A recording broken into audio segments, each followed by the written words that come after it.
todo. Ya está. Pero está, ¿no? Sí. Bueno. Bueno, muy bien, comenzamos. Sean bienvenidos a la charla que va a tener dos temas. Básicamente vamos a comenzar ilustrando un poco lo que es, bueno, lo que así dice el afiche, ¿verdad? El Tantra Yoga, el camino del fuego interior, y después le vamos a dejar a Mario, que nos visita hoy, que es también un directivo nacional del Instituto Gnóstico, para que nos haga una ilustración sobre lo que es la ciencia, la filosofía, los pilares en los que se sienta la gnosis. Bueno, como introducción vamos a decir que el Instituto Cultural Gnóstico es una institución que lo que hace es enseñar la gnosis. Diferenciemos lo que es la institución, que es una institución con personas, ¿verdad?, que imperfectas, como todos, ¿no? Y que tratamos de trasladarle al público, expresar, explicar lo que es una sabiduría que es la gnosis, y que es demasiado grande, nos queda grande a todos. ¿Por qué? Porque la gnosis es un conocimiento universal que ha estado presente en todas las culturas, que tiene una vigencia hoy en día impresionante, porque se necesita que la gnosis vuelva a llegar a la sociedad, que volvamos a entender de qué se trata el camino de la vida. La sabiduría universal siempre ha enseñado que el ser humano es un misterio, y en estos tiempos donde la sociedad pareciera apartarse de ese misterio trascendental que somos y solo ocuparse de cosas tal vez superficiales, tal vez no tan importantes como el sentido mismo de la existencia, es necesario que justamente haya aparecido la gnosis a explicar los grandes enigmas que el ser humano y que la vida tiene. Como les digo, la gnosis ha estado presente desde que existe la vida en la Tierra, desde que existe el ser humano. Allí donde hay un ser humano, allí donde hay una civilización, ha estado presente la gnosis. Así que podemos decir que ha estado entre los chinos, entre los hindúes, entre los egipcios, entre los mayas, entre los aztecas, entre los griegos, etc. El vocablo gnosis viene de Grecia, significa conocimiento. Adelante, Mario. La gnosis se apoya en 4 pilares, que ese justamente es la fachada del templo al dios Apolo en Grecia, en una isla que se llama la isla de Delfos. Y allí encontramos esa inscripción, Gnose te ipsum, que significa conócete a ti mismo. La verdad es que los antiguos nos han explicado una y otra vez que si no nos conocemos a nosotros mismos, no conocemos nada. Hay que entender, o deberíamos interesarnos en conocernos más a nosotros mismos que en estudiar tanto el afuera. En realidad debe haber un equilibrio. Es muy importante uno estudie. Adelante, por favor, por favor. Allí hay unas sillitas todavía, creo. Por allí hay uno más. Gracias. Es muy importante esto de conocernos a nosotros mismos, porque quien se conozca a sí mismo, decían los griegos, por ejemplo, puede conocer al universo, los misterios del universo. Oh hombre, conócete a ti mismo y conocerás al universo y a los dioses. Marcelo, sí. Disculpa, esta señora no podrá correrse un poquito hacia... ¿El caballero o el señor? Ese señor, perdón, que está así, porque le ajusto la cabeza. La cámara, por favor, muchas gracias. Bueno, ahí sí, a ver, sí, bueno, está perfecto. Para hablar de Tantra Yoga tenemos que primero, que es el tema, uno de los temas que nos ocupa hoy, tenemos que primero entender que existen 7 tipos fundamentales de yoga. Vamos medio rapidito, sí. Lo hacemos práctico. Ustedes conocerán el Hatha Yoga, ¿verdad? ¿Sí o no? Sí. Bueno, es el más conocido.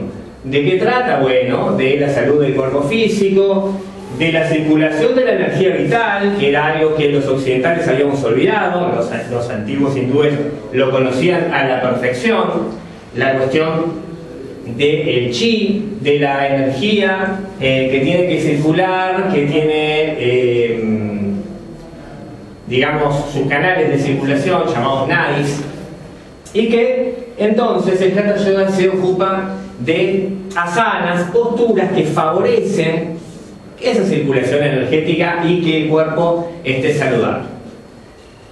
Si hay alguna pregunta, ustedes levantan la mano o me interrumpen directamente y preguntan, porque la idea de esta reunión es que ustedes salgan, bueno, con las inquietudes que los traen cubiertas, con las respuestas que ustedes están buscando. Tenemos otro yoga, que es el Raja Yoga, o no otro yoga, sino otra rama de la misma sabiduría, que se ocupa de ¿qué? Bueno, del desarrollo de los chakras. ¿Han oído de los chakras? Bueno, los chakras son centros, son vórtices energéticos que tenemos y que se pueden desarrollar, se deberían desarrollar. Yo pienso que esto en algún momento de la civilización se va a enseñar. Recuerden que están bienvenidos. Bueno, se va a enseñar en algún momento en las aulas de escuela, de liceo. Ojalá, espero, ansioso ese día en donde esta sabiduría se enseñe normalmente como debería ser. Existen centros de energía que están relacionadas con facultades que el ser humano tiene adormecidas. Aquí tenemos los 7 chakras explicados de otra manera, donde tenemos el chakra Muladhara, Swadhisthana, Manipura, Anahata, Vishuddha, Ajna, Sahasrara. Decíamos en el afiche, había una anotación que hablaba de que también vamos a hablar de cristianismo esotérico. Y algunos dirán, ¿cómo es eso de cristianismo esotérico? Bueno, resulta ser que las enseñanzas contenidas en los evangelios no son enseñanzas así tan fáciles de capturar. Allí está lleno de palabras como, por ejemplo, el que tenga entendimiento entienda, el que lea entienda, el que tenga oídos para oír que oiga, etcétera, etcétera. ¿Eso qué nos indica? Que las enseñanzas son para personas que están preparadas para comprenderlas. Por ejemplo, las 7 iglesias que menciona en Apocalipsis, Efeso, Esmirna, Pérgamo, Tiatira, Sardis, Filadelfia, Laodicea, son los mismos 7 chakras de la teogonía hindú, como para introducir algo de todo aquello. Bueno, vamos un poquito para atrás, te pido el anterior, con la flechita para el otro lado. Ahí está. ¿Ustedes ven? No, la que sí, ahí está. Ven que cada uno de esos chakras está relacionado con una vocal, está relacionado también con una facultad. Es decir, algunos se preguntarán, bueno, por ejemplo, ¿cómo es que existen clarividentes? Vieron que hay personas, ustedes conocen, hay algunos que son unos mercaderes como cualquiera, que simplemente lo que están haciendo es lucrando con una supuesta facultad, pero hay muy serios y existe la clarividencia, no la podemos negar. Bueno, la clarividencia está relacionada, por ejemplo, con el chakra frontal, ¿verdad? Cuando se desarrolla ese centro magnético, ese vórtice, la persona empieza a poder percibir las dimensiones superiores del espacio que están presentes aquí y ahora, dentro de nosotros y afuera de nosotros. ¿Sí? Ahora sí, entonces cada uno de estos tiene una facultad, no nos podemos detallar demasiado, pero en los cursos lo explicamos. La meditación es parte fundamental, integral de todo sistema de yoga. No podemos decir que la meditación pertenece a un sistema, por ejemplo Raja Yoga, sí, adelante. Pero en realidad no existe yoga si no hay meditación. Porque yoga o yoga, como decimos en Uruguay, significa unión. ¿Unión con qué? Pregunto. ¿Qué conceptos pueden tener ustedes? ¿Me pueden ayudar un poquito? ¿Todo? Con el todo, con la conciencia cósmica. Si alguien le quiere llamar de una manera espiritual, lo puede hacer con Dios, con la vida universal libre en su movimiento. Bueno, entonces, para eso necesitamos meditar, porque la meditación, ¿qué es lo que permite? Que pasemos más allá del cuerpo, más allá de los simples deseos comunes y corrientes, más allá de la mente con su interminable batallar de pensamientos, hasta llegar a empezar a vislumbrar el anfiteatro de la ciencia cósmica. Es decir, hasta empezar a pasar más allá del cuerpo, de los afectos y de la mente, como explican casi todos los sabios hindúes. Entonces, con la meditación accedemos a los misterios del universo, pero primero a los misterios de nuestro propio universo interior. Que el ser humano es amplio, es vasto. El ser humano no es un cuerpo físico, el ser humano es metafísico. Tenemos 7 dimensiones de profundidad, igual que el universo, igual que la naturaleza. Adelante. Bueno, adelante, María. Si te pones ahí se nos complica la proyección. Bueno, la próxima diapositiva. ¿Esta, no? Está perfecto. El vino de la meditación debe beberse en la copa de la perfecta concentración. En la India, en Oriente, está lleno de este tipo de estatuas que transmiten algo. Ustedes ven que esto no es una simple estatua. Allí está transmitiendo un estado interior. ¿Se dan cuenta? El arte, que es uno de los pilares de la gnosis, debe servir justamente para ilustrar esas cosas, para poder plasmar en una escultura, por ejemplo, como esta que está acá, lo que es el sentido de la concentración y de la meditación. Adelante. Pasamos a otro tipo de yoga, el karma yoga. ¿Han oído? Ese nos enseña mucho. ¿En qué se basa? Acá tenemos una balancita. ¿Qué habrá que colocar en esa balancita? Las acciones, las buenas acciones, ¿verdad? Entonces, mediante las buenas acciones compensamos los errores pasados. Los hindúes lo llaman karma y dharma. El karma es el resultado de los errores que hemos cometido en la vida. Y los errores que cometemos en la vida es el resultado de nuestros errores psicológicos, nuestros defectos psicológicos. Por eso la gnosis enseña cantidad de técnicas para que uno pueda irse deshaciendo de eso, pueda ir trabajando sobre sí mismo y ojalá despertando la conciencia para no cometer más errores. Pero entonces el karma yoga busca el desarrollo del servicio, que es un tema fundamental. Uno no puede vivir sin una adecuada integración con la sociedad y sin la necesidad, o habría que despertar, ¿verdad?, la necesidad de servir, ser útil. Eso es servir. Es el servicio. Muchas veces la gente lo entiende mal. Nosotros teníamos un concepto sobre como que servicio, funcionario de servicio, por ejemplo, suena como algo como hasta despectivo. Para nada. El servicio es lo más grande que el ser humano puede hacer. Ser útil al prójimo, ser útil a la sociedad, a los demás. Que la vida de uno tenga sentido. Y tiene sentido cuando le damos una mano a alguien, cuando ayudamos a otro, cuando trasladamos de alguna manera una enseñanza que pueda servir, cuando servimos de la forma que nuestro corazón y que la vida nos permita hacerlo. Vamos a continuar. Por ejemplo, aquí tenemos un gran hombre, practicó karma yoga. ¿Cómo lo hizo? Sirviendo con humildad. Bueno, acá nos quedó un poquito corrido, se ve. El amor es la fuerza más humilde, pero la más poderosa de que dispone el mundo. Si hay amor, si ponemos amor, si tratamos de servir con amor, con lo que tengamos, bueno, entonces lograremos un mundo mejor, indudablemente. Adelante.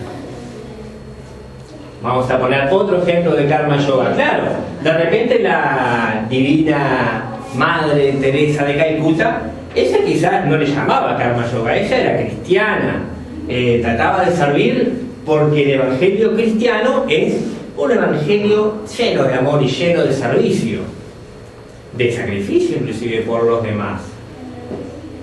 pero no deja de ser lo mismo, karma yoga, es decir, servicio con humildad, con amor a la sociedad. Aquí dice, no es la altura, ni el peso, ni la belleza, ni un título, o mucho menos el dinero lo que convierte a una persona en grande. Es su honestidad, su humildad, su decencia, su amabilidad y el respeto por los sentimientos e intereses de los demás.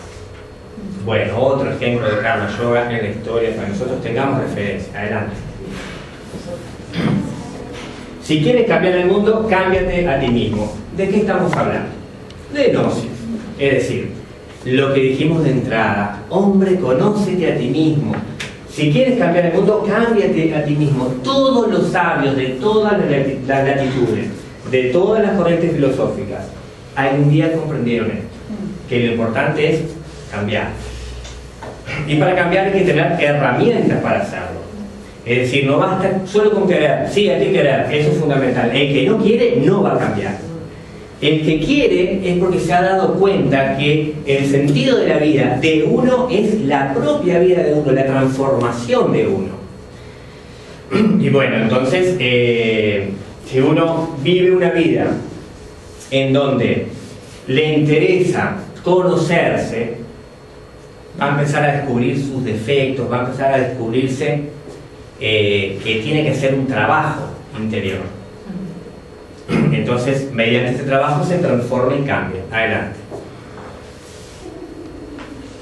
Acá tenemos otra frase de la divina Teresa de Calcuta. El que tiene a Dios en su corazón desborda de alegría. La tristeza y el abatimiento conducen a la pereza y al desgano. ¿Verdad? Una característica de los grandes sabios siempre tenían el entusiasmo divino, el entusiasmo de sentir su corazón, de querer hacer, porque una fuerza más fuerte que inclusive que la misma vida o que el mismo cuerpo los impulsaba a hacerlo. Ese es Dios. La gnosis se basa en 4 pilares. La ciencia es uno, muy importante ser científicos. También el arte, ya lo dijimos, ¿verdad? A través del arte se transmiten grandes verdades, no solo la escultura, la pintura, también la música. La ciencia, el arte, la filosofía es otro pilar fundamental. Tenemos que ser filósofos, no estudiar solamente a los filósofos, sino convertirnos en filósofos, seres que reflexionan sobre la vida, que se preguntan, miran el universo y dicen, ¡qué grandeza! ¿Seremos los únicos acá? ¿Verdad? Que es una pregunta que cualquiera se hace en algún momento de su vida. ¿Qué sentido tiene esto? ¿Cuál es el sentido de tanta magnificencia? Que yo tenga ojos para observar esta belleza. ¿Acaso no es para en algún momento poder viajar por todos esos lugares? Por supuesto que sí, estamos llamados a eso. Y el otro es la mística. La mística es la espiritualidad. No podemos pensar en una vida ajena. Hola, ¿qué tal? Adelante. Ajena a todo lo que es lo espiritual. La alegría del corazón tiene que ver con la espiritualidad, con que las personas cultivemos una espiritualidad. En nuestro país y en nuestra sociedad actual esto se ha prácticamente que perdido. Se ha confundido la espiritualidad con cantidad de otras cosas que muchas veces inclusive atentan contra la verdadera y legítima espiritualidad, que es del alma, que es del corazón. No queremos decir que las religiones en sí no tengan espiritualidad. Todas las religiones tienen espiritualidad, pero algunas lamentablemente se han convertido en un negocio. Y la espiritualidad parece ser que se ha olvidado y se ha transformado solamente en una cáscara, en una cosa, en un lugar al que uno va y no en lo que verdaderamente debería de ser, que una iglesia es la reunión de gente espiritual. ¿Sí? Eso es la verdadera legítima espiritualidad que hay que recuperar y que la gnosis propone. Adelante.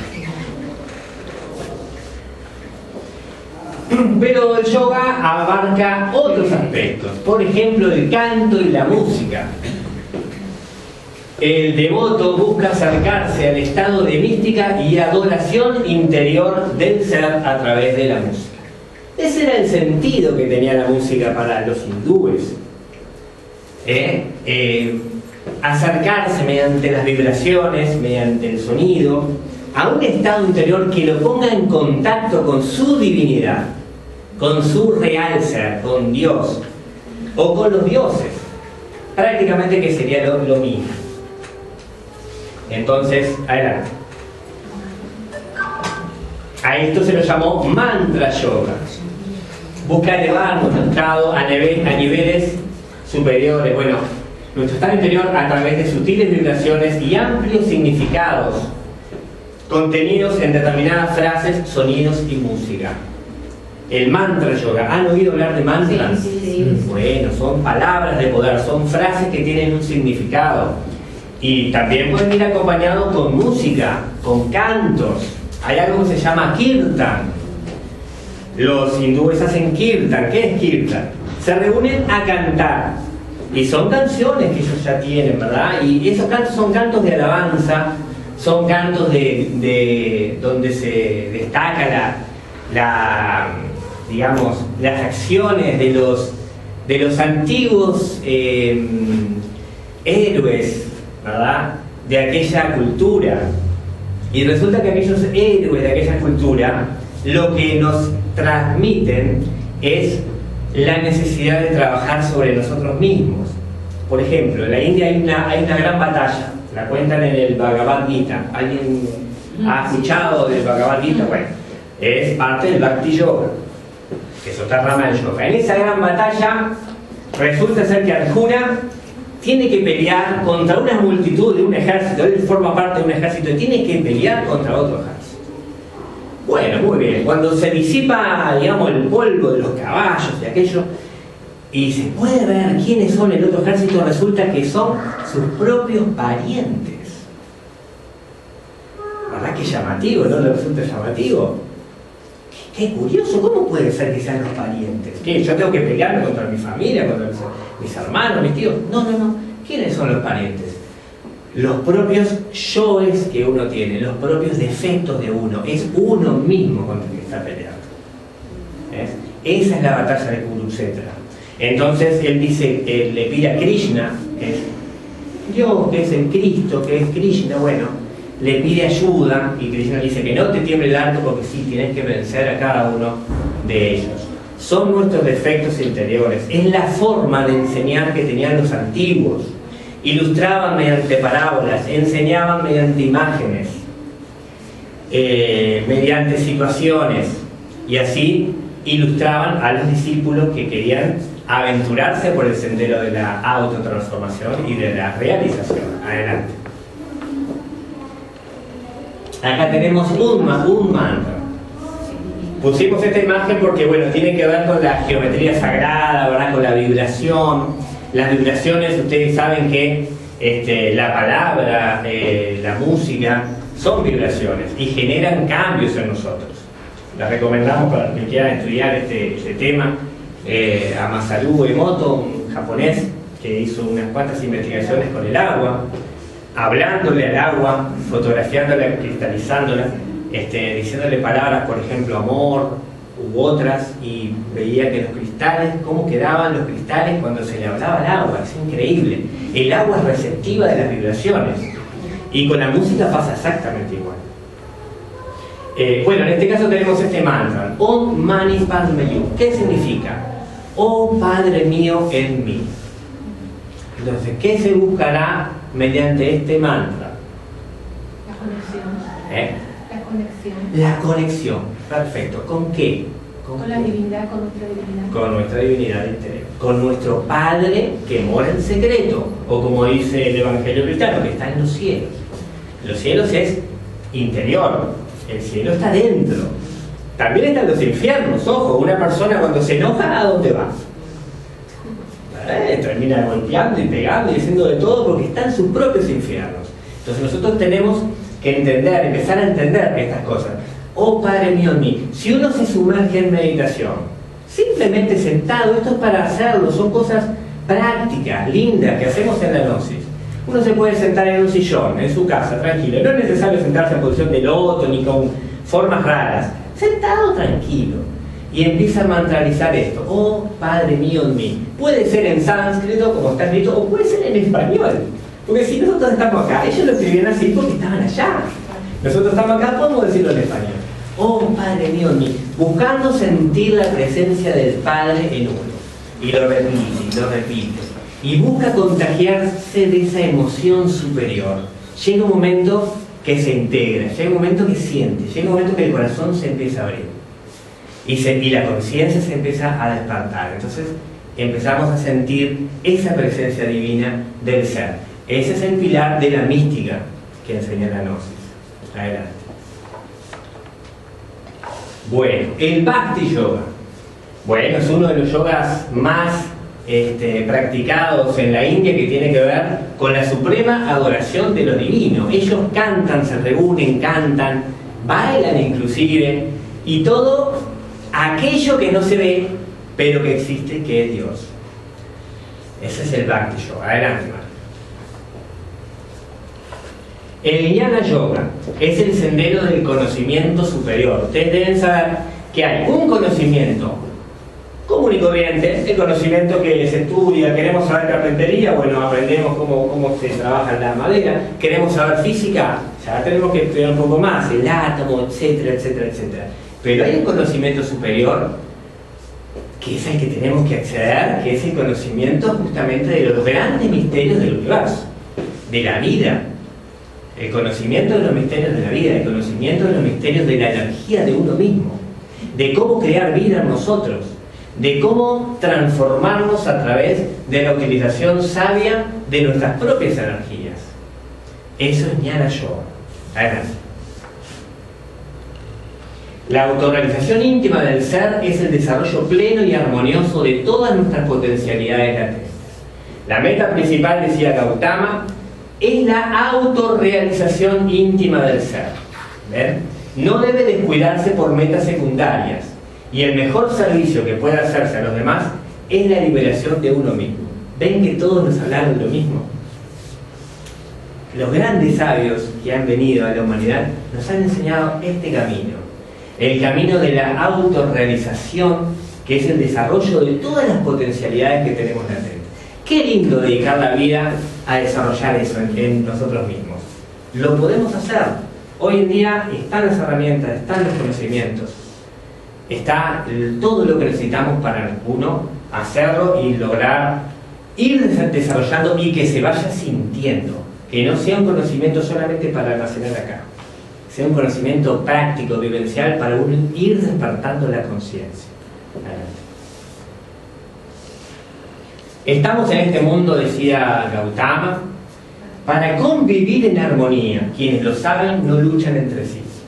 Fíjense que nunca el conocimiento es para uno vivir aislado en una cueva. Quizás uno tiene a veces como una idea, ¿no?, que de repente estos señores se pasaban en meditación y no convivían con los demás. No, porque justamente la convivencia es el objetivo, el saber convivir, el saber vivir en un mundo mejor, el saber dar un ejemplo, el saber no chocar, el saber armonizar, que es fundamental. Hay gente que asiente con la cabeza, ¿verdad que ese es el objetivo? Si nosotros supiéramos convivir, ¿dónde quedarían las guerras?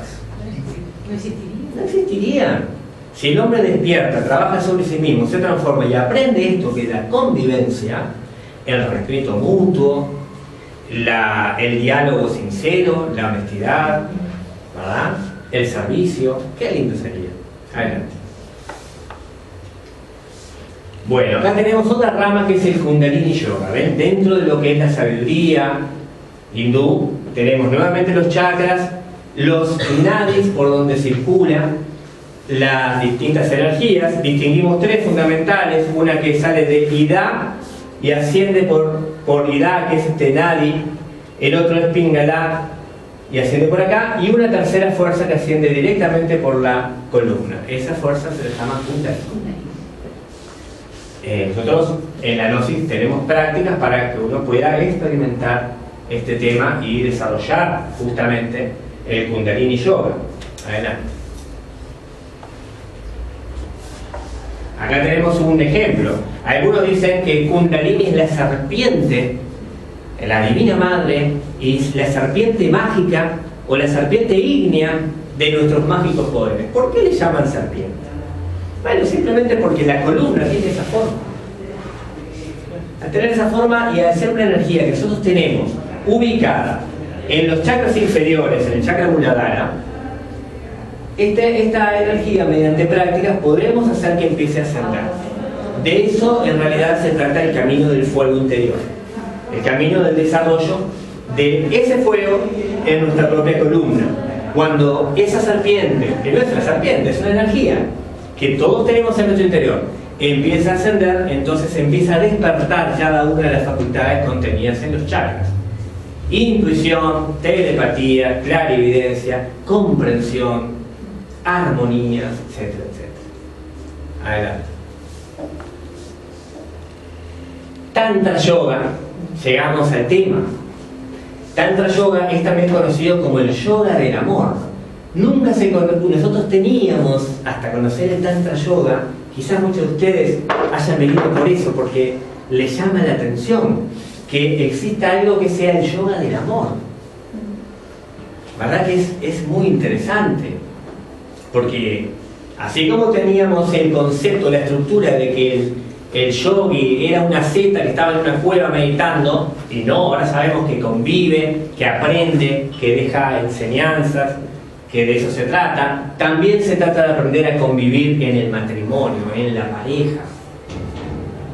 De eso se trata el Tantra Yoga, el llegar a que esa pareja sea una pareja que se adore, que se ama, como está allí mostrado por sabios artistas. ¿Verdad que esa imagen, si uno la mira un rato, descubre que hay una ternura en los ojos de ellos, una cosa tan bonita, ¿verdad?, que transmitieron los artistas de aquella época. El Tantra Yoga entonces es el yoga del amor, el yoga de la pareja. Es un tipo de yoga entonces que es ya para un trabajo cuando uno está casado. Así que entonces los yogis no eran personas aisladas que vivían, que dejaron de lado la sexualidad o el amor. No, por el contrario, vivían con plenitud tanto una cosa como la otra. Adelante. ¿Por qué? Porque el objetivo de todo este camino es el amor. ¿Y en qué lugar podemos nosotros experimentar eso que es el amor si no es en la pareja? O por lo menos cultivarlo. No significa que se reduzca solamente a la pareja. Pero ¿acaso no es un hombre y una mujer amándose la expresión viva justamente de lo que es el amor? ¿Acaso el amor nosotros no lo dibujamos con un corazón y siempre hacemos referencia, ¿verdad? Hasta un chiquilín de la escuela dibuja el corazoncito porque está enamorado de la compañerita. Entonces, eso tiene que ver con las cosas más profundas de la vida. Lo que uno vive más profundamente lo vive en su corazón. Si nosotros queremos decir algo con mucha honestidad, nos llevamos la mano al corazón. En el corazón está el chakra cardíaco llamado Anahata, que es donde se expresan las fuerzas espirituales, que es donde llega Dios a hablarnos. El Dios interior estamos hablando, ¿no? ¿Entienden a lo que nos referimos? Tenemos que recuperar esa conexión para ser felices. Entonces, en la pareja, eso se tiene que también vivir. Tenemos que recuperar que los matrimonios no sean lugares para pelearse, para uno, digamos, avasallar al otro, para estar en discusiones. Vieron que de repente se ha convertido a veces la familia en una guerra. Eso no lo podemos permitir. Nosotros tenemos que tener los conocimientos que nos permitan aprender a convivir y estudiarnos en esa convivencia. Porque el amor es también el resultado del perdón, es el resultado de la comprensión al otro. Es el resultado del trabajo interior. Adelante. Acá tenemos, por ejemplo, a Krishna y Radha. Resulta que todos los maestros espirituales tenían su esposa. Eso tampoco nos habían dicho. Absolutamente todos. Y se amaban y se adoraban. Adelante. Tenemos, por ejemplo, Buda con Yasodhara. Acá tenemos una imagen de su casamiento. ¿Cómo serían esos casamientos tan bonitos de aquellas épocas, ¿no? Lleno de pétalos de rosa, lleno de armonías y cosas. Adelante. Acá tenemos, por ejemplo, un matrimonio actual, una pareja que son instructores gnósticos, ¿verdad?, que nos enseñaron hoy también hoy en día, cómo es que se realiza ese camino. Ese señor es uno de los maestros de nuestra institución. Escribió una cantidad de libros, dejó una cantidad de charlas, de conferencias, de instituciones, orfanatos, hospitales. Acá cerquita hay uno que se llama Hospital Galeno, Centro Antiestrés Galeno, kilómetro 111. Se puede ir, están las puertas abiertas, no es para lucrar. Ahí se vive la verdadera medicina del alma, la medicina natural, con plantas, con baños, con atención, con amor. Lo que ya se ha perdido en las mutualistas, ¿verdad? Que es todo un ticket y esto y todo, ya se ha perdido el amor. Lo que cura es el amor, ¿verdad? Un trato, una palabra bien dicha, con amor, de esperanza, cura más que tantas medicaciones. Adelante.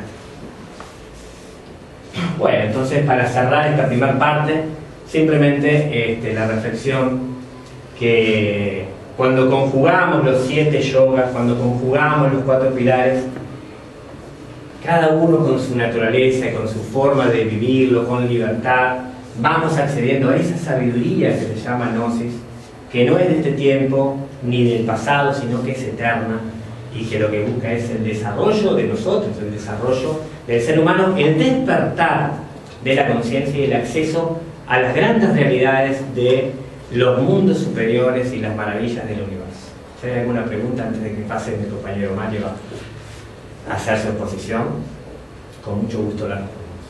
Yo tenía una pregunta. ¿Sí? Cuando hablaste de los maestros que tenían esposas, ¿habían esposas que eran maestras? La señora de la diapositiva anterior es la maestra Luz Alba, esposa del maestro Laxmi. Los dos son maestros, claro. La maestría no es un título humano, sino que es un grado de desarrollo del fuego interior. ¿Otra pregunta?